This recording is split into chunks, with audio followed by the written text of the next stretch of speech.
Hey guys, तो कैसे हैं आप लोग। पहली न्यूज़ आज की निकल के आ रही है ट्राइबर अफेयर्स मिनिस्ट्री के बारे में। Triber affairs ministry receive an award. तो इन्हें एक अवार्ड मिला हुआ है। तो जनजाति मामलों के मंत्रालय, जिसे हम मोटा शॉर्ट फॉर्म में कहते हैं, उन्हें स्कॉच गोल्ड अवार्ड मिला हुआ है। उसका रीज़न था empowerment of tribal through IT enabled scholarship scheme. IT सक्षम छात्रवृत्ति योजनाओं के माध्यम से आदिवासियों का सशक्तिकरण। तो इसके लिए इन्हें स्कॉच गोल्ड अवार्ड मिला है। ये जो स्कॉच गोल्ड अवार्ड है, ये 66 स्कॉच गोल्ड अवार्ड है 2020। इस बार जो प्रतियोगिता थी 2020 की, इसका जो नाम था वो था India responds to covid through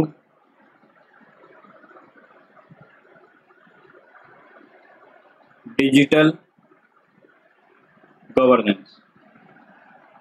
ये इनका 2020 का, इस बार का इनका जो प्रतियोगिता थी उसका नाम था। मोटा ने सभी 5 छात्रवृत्ति योजनाओं को DBT पोर्टल के साथ एकीकृत किया और यह पहल 12 जून 2019 को शुरू की गई थी। मिनिस्ट्री ऑफ ट्राइबल अफेयर्स का ये एक इम्पॉर्टेंट न्यूज़ निकल के आ रही है। देन सेकंड जो हमारे पास आ रहा है कि नीति के डेल्टा रैंकिंग में बीजापुर सबसे ऊपर है। तो नीति आयोग, जो आपको पता है काम करता है हमारे यहाँ, उसकी डेल्टा रैंकिंग में बीजापुर छत्तीसगढ़ का डिस्ट्रिक्ट है, वो टॉप पर आया हुआ है think tank NITI Aayog for February and June 2020 period के लिए। छत्तीसगढ़ में बीजापुर जिला फरवरी जून 2020 की अवधि में सरकारी थिंक टैंक नीति आयोग द्वारा सूचीबद्ध आकांक्षात्मक जिलों की सूची में शीर्ष स्थान पर है। री भोई मेघालय और बहराइच उत्तर प्रदेश ये दूसरे और तीसरे स्थान पर हैं, ठीक है। और नवादा बिहार चौथे पर और मोगा पंजाब 5वें स्थान पर है। ये नीति आयोग से एक इम्पॉर्टेंट न्यूज़ निकल के आई थी कि बीजापुर जो है वो पहले स्थान पर है। नेक्स्ट न्यूज़ यूपी से निकल के आ रही है कि Guinness book of world record में यूपी का नाम इस बार दर्ज हुआ है।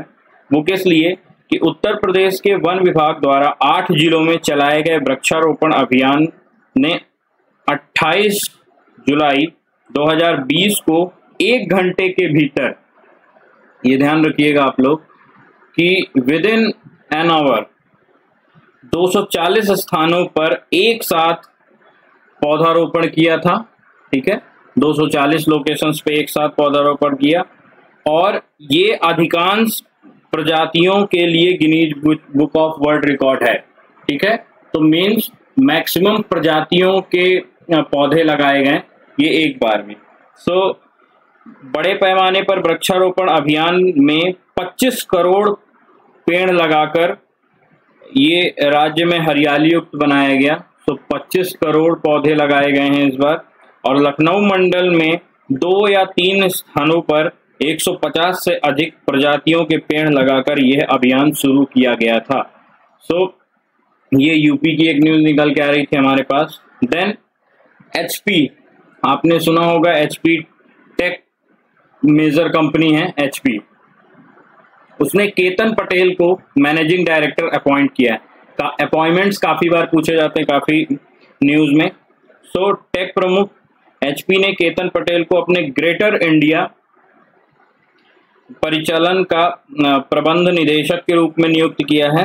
इस भूमिका में वह भारत, बांग्लादेश और श्रीलंका में कंपनी व्यवसाय की जिम्मेदार होंगे।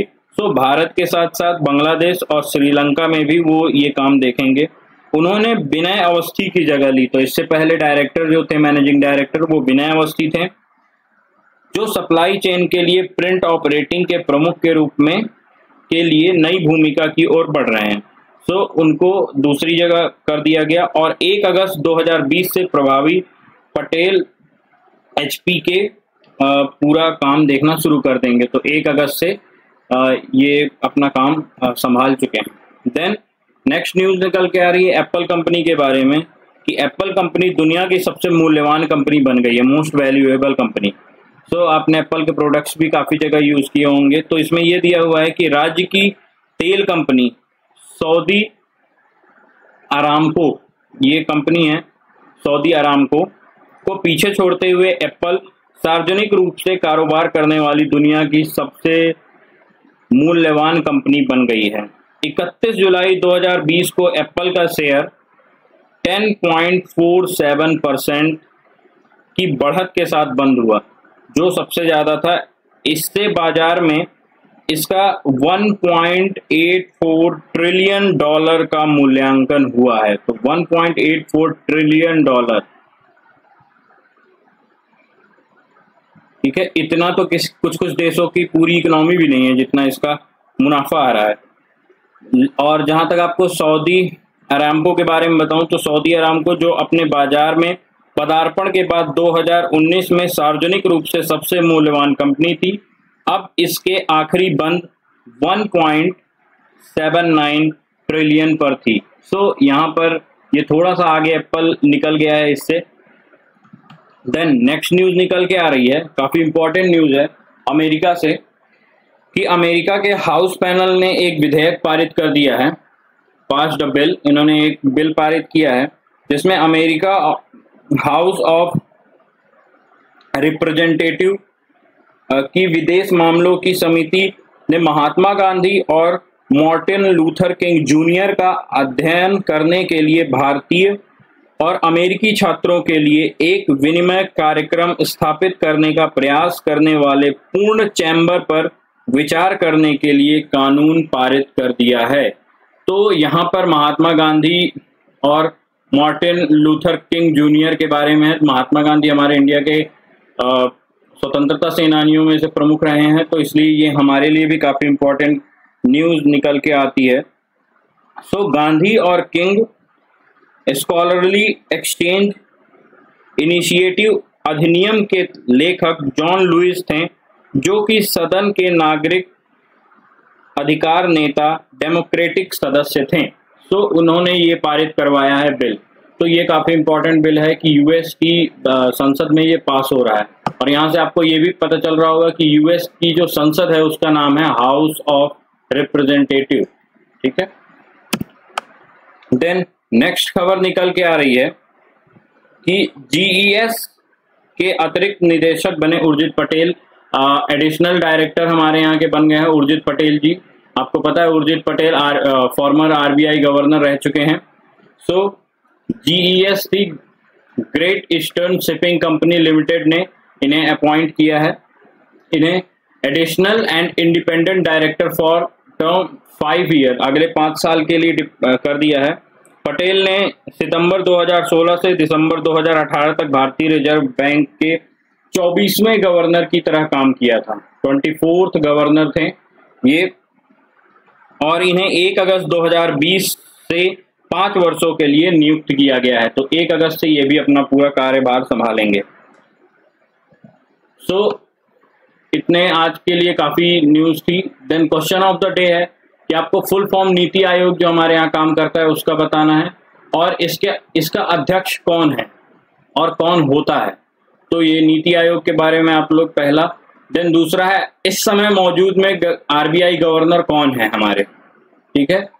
और वर्ल्ड रेंजर डे कब मनाया जाता है, ये अभी ही 1 दिन पहले या 2 दिन पहले की डेट में निकला है। तो वर्ल्ड रेंजर डे कब मनाया जाता है ये आपको देखना है। सो आज के लिए बस इतनी ही न्यूज़ हम लोग रखते हैं। देन नेक्स्ट सेशन के लिए कल मिलते हैं। Thank you.